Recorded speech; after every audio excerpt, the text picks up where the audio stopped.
sa ano, sa lupa, hindi po sa hydro. Try lang po natin kung maging okay po siya. Then kapag halimbawang maging okay siya, siguro ito na yung i-maintain natin dito. Kung matikman natin na hindi siya mapait, i-maintain natin yung variety na to kapag okay. Sige po, start na po tayo. Try natin. Lagay po tayo ng lupa dito sa seedling tray. Gumamit pa ako ngayon ng seedling tray kasi sayang po yung binhi. Ang mahal po kasi. Para sure ako na isa-isa ay magagamit ko po talaga, mapapakinabangan ko kapag tumubo po siya. Kaya gagamitan ko po siya ng seedling tray. Hindi po katulad ng variety ng Red Rapid, dinadirect ano ko lang po yun kasi medyo mura lang po yun kumpara dito sa lalik na to.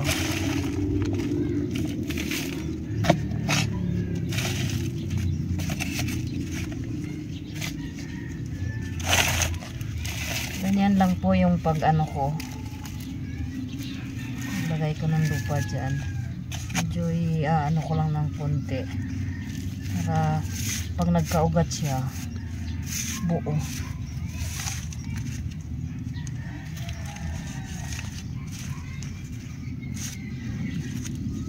May kamahalan po kasi yung lalik kaya kailangan kong ingatan. Kailangan ko mapatubo lahat. Ayokong masayang.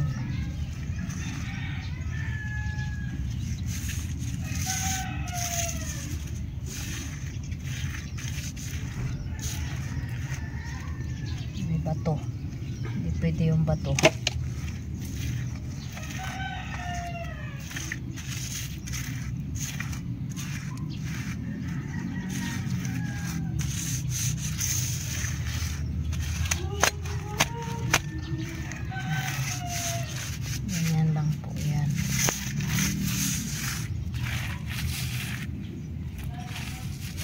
Oh, may worm.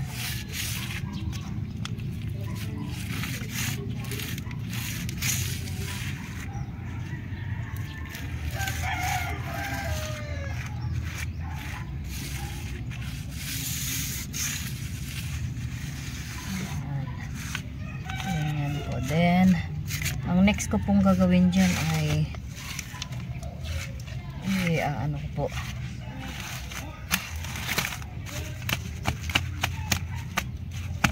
siksik natin para kapag nag-ugat na po buo.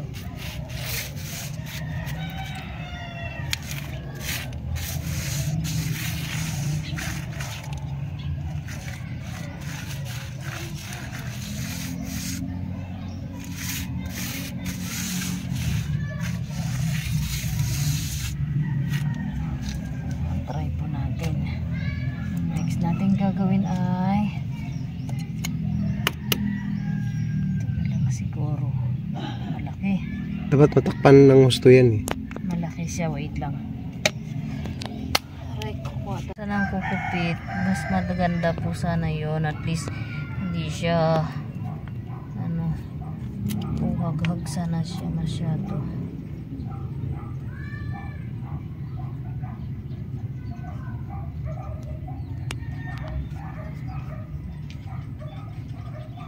Bakit kailangan pambutasan yung ganyan? Why? So, kasi po yung seeds na ilalagay po natin dyan o ipupunla ay ito po, pelletized po siya. So, kailangan butasan and then tatakpan po natin kasi baka po tukain ng mga ibon. Baka kinabukasan lang wala na tayong punla, nag-aantay tayo na may tutubo or may sisibol, yun pala na wala na, kinain na ng ibon. So open lang kasi itong pinagtatamnan namin, kaya kailangan na siguraduhin na matakpan yung mga seeds. Ito po yung seeds pelletized. Yan. So bumili po kami nito sa Katanim store. So 200 seeds po ito, 200 seeds. Medyo may kamahalan po kasi kapag kaganitong pelletized. Pero based po doon sa mga napapanood namin ng mga nagtatanim through hydroponics, 99% naman siya na sumisibol or tumutubo or nag-germinate. Ayan na po. Okay. Subukan natin. Buksan na natin. And ito po. Ang ganda po ng lalagyan niya. Talagang ano siya, silyado po.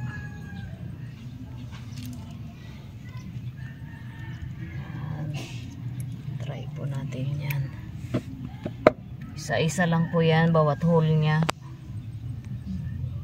Para hindi po masayang. Kasi sayang yung binhi.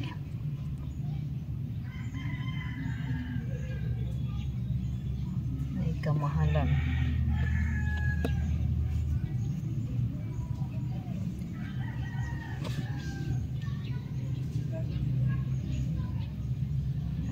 Hindi ba masyadong malalim yung ano mo? Butas? Hindi naman. Ito lang isa masyado. Maglalim na siya. Tama lang yan.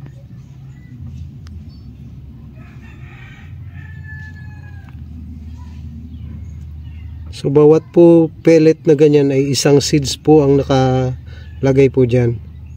Bawat hole, bawat butas. Yan yung white ay pellets. Pelletized seeds. Ay gay. Sayang yun. Sumpuno pa. So mostly po kasi itong seeds na ganito ay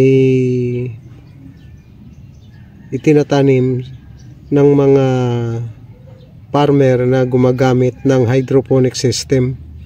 So tinatawag na modern farming, modern farmer. So hydroponics, gamit lamang po ang tubig na may nutrients. Sa amin po ay itatry namin nasa lupa pa din. Try po namin na nasa lupa lang muna. Since hindi pa namin nababudgetan yung yung aming mga gamit sa hydroponics. Dito lang muna tayo sa traditional muna. Try natin kung gaganda rin yung ating tanim. So marami po kasing naghahanap ng green lettuce na hindi mapait. Mostly po kasi ng mga tanim na lettuce na green ay may kapaitan, lalo na po kapag bandang hapon or sobrang tirik ng araw.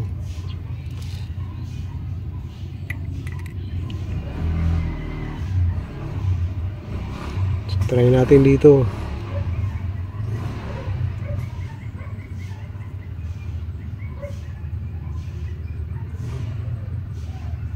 Pagod ah.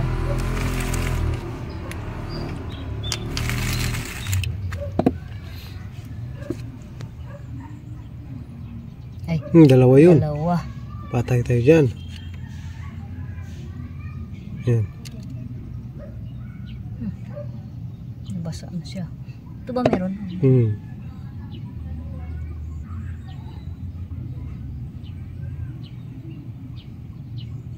So, yung iba pong mga nag-hydroponics na gumagamit ng ganitong pelletized, naka-direct seeding na po sila. So, dinidirekta na nilang itanim sa cup. And then, pagka tumubo after 10 days, sa kanila itinutuloy ay nilalagay na sa growing area nila, permanent growing area.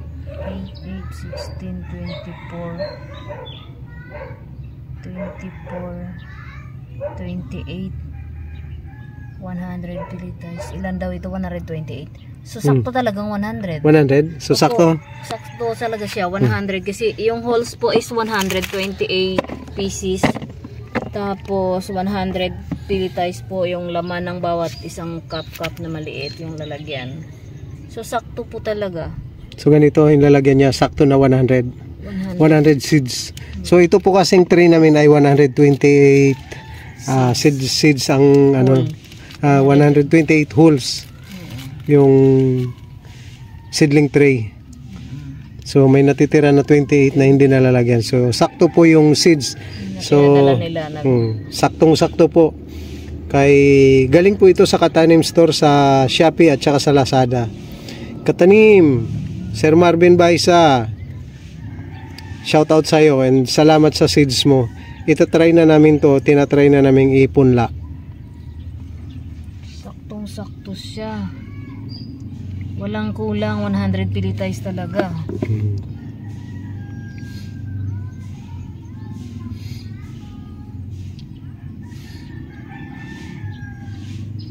So ito daw po kasing lalik na lettuce ay tinatawag din na crystal lettuce. So hindi daw tumapait, crunchy,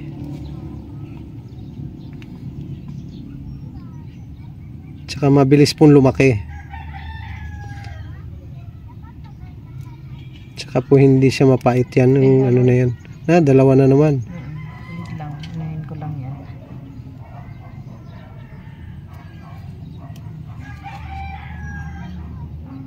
Yun, sakto rin. Sakto.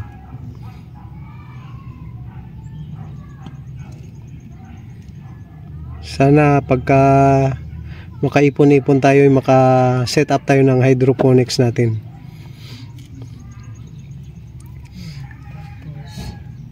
So ganyan lang po.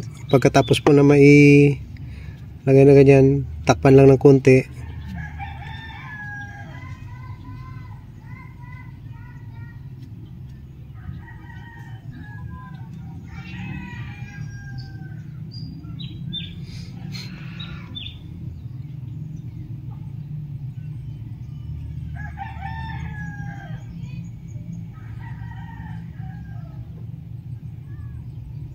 Yung iba nga hindi nila tinatakpan eh, diretso lang. Kaya lang sa atin kasi dahil dito tayo sa taas baka ano ng mga ibon to. Baka bukas lang wala na yung ano. Kailangan po namin kasing takpan para hindi maubos ng ibon. Wala ko kasi kaming wala kasi kaming net shade or net yung aming pinagtatamnan ay open area lang. So ayan po yung pinagtatamnan namin. So marami pong ibon na pupunta dito lalo na sa morning. Nangangain sila ng bunga ng sili. Siling labuyo.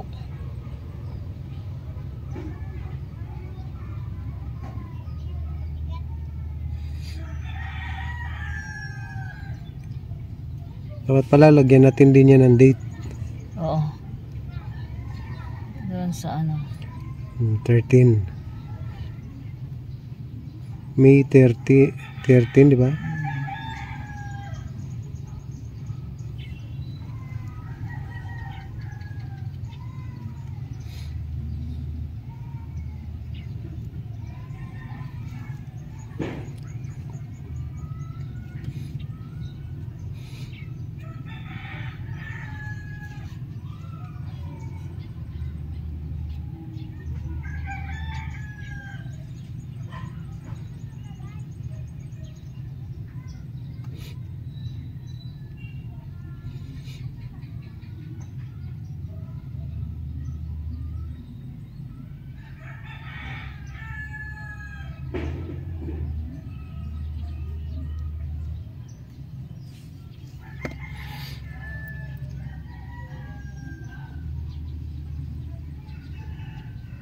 Ang problema natin pala yung pang-spray natin.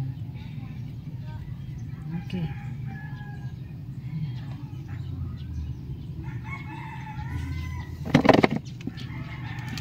Ito doon sa isa. Hindi na siya mapupuno pala dito sa isa kasi dyan palang kulang na. So yung isa po meron din yan, no? Dapat pala hindi nilagyan lahat ng lupa.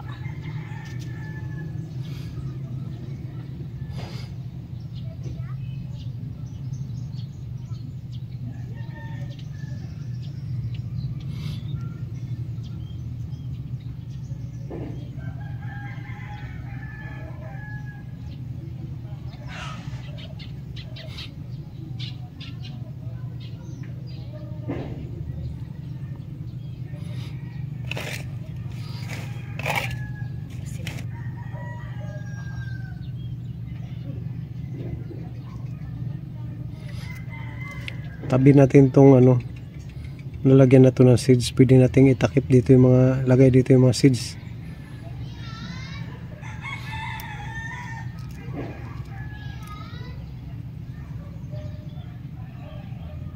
Parang nagasungka ka lang dito.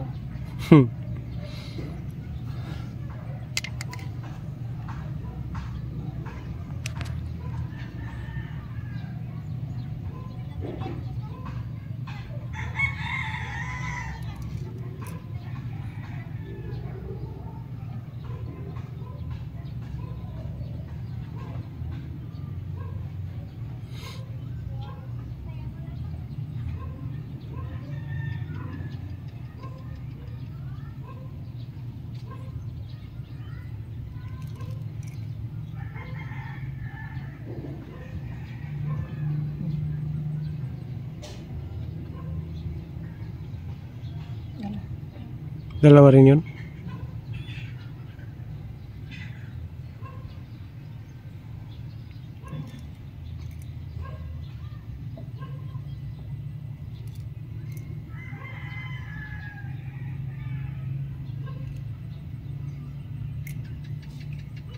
Sana yun yung Ayun.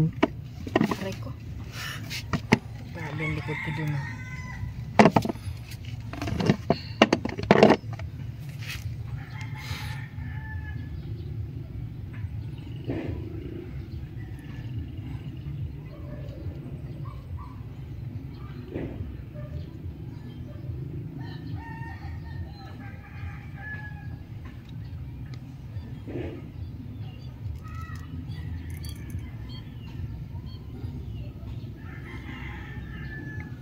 So yan guys, malapit na pong maubos yung seeds.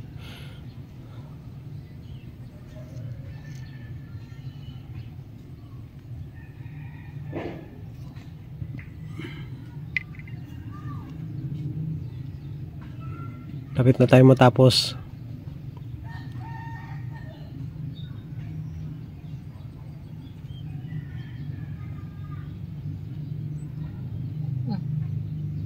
Dalawa rin. Tayo marunong mag-hasik ka.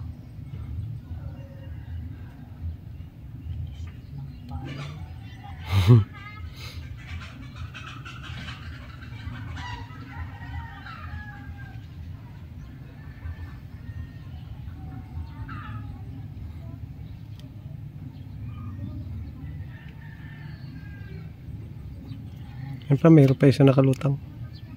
Ano? Wala pa to.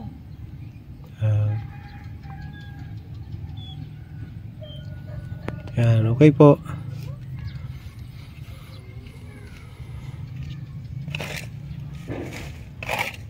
Kasi na.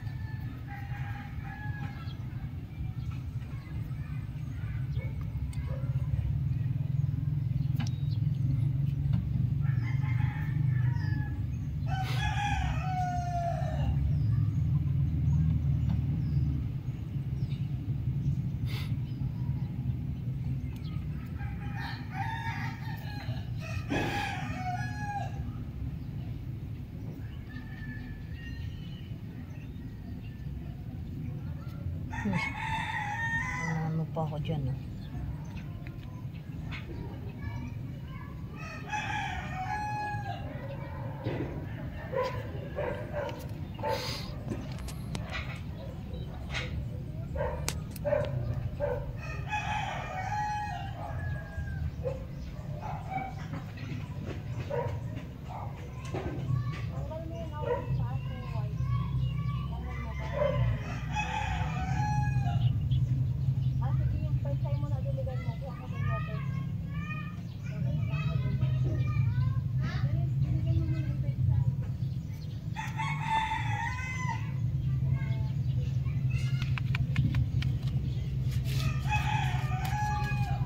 Pero may tanda. Huwag mo na anuhin. Isa lang bawas mo. So.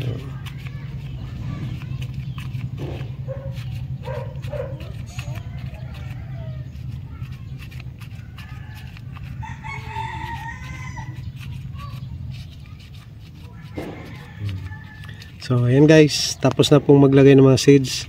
And then, didiligan po yan ng konting, babasain lang po yung lupa, tamang-tama lang na mababasa sila.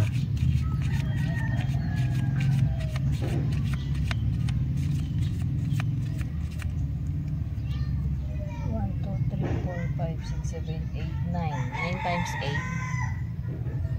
98.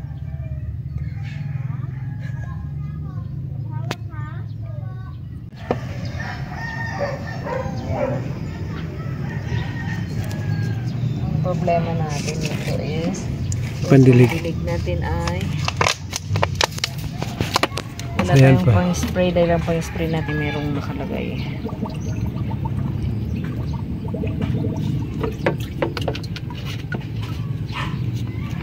Yan lang po yung pandilig-dilig.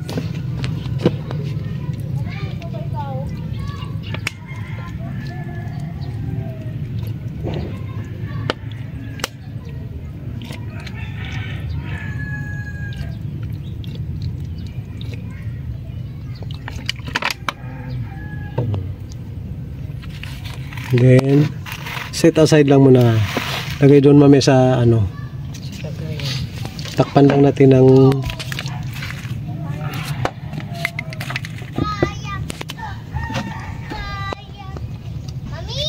Yes po. Uy, bait ni kuya. Ang galing ah.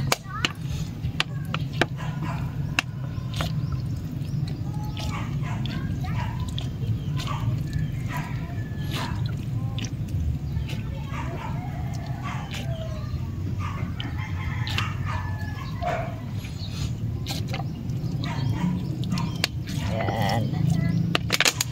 Okay. Okay, so yun guys, tapos na pong magpunla ng bagong variety na itatry namin, yung lalik. Nabili po namin sa Shopee yan, sa Katanim Store through Shopee. So Katanim, shout out sa'yo, thank you. At saktong-sakto yung iyong mga seeds, kung ilan pong piraso yung in-order namin or ilang seeds, yun din po ang dumating. Thank you very much and God bless. Abang-abang po sa sa result nito. Maaring bukas mag-germinate na po kaagad yan, kasi mostly po yung mga nakikita ko sa mga nag-hydroponics a day after lang nag-germinate na po kaagad yung mga seeds na pelletized. Sana po ganun din dito sa amin, kahit na po nasa lupa lang po ito itatanim. Salamat and God bless sa inyong lahat.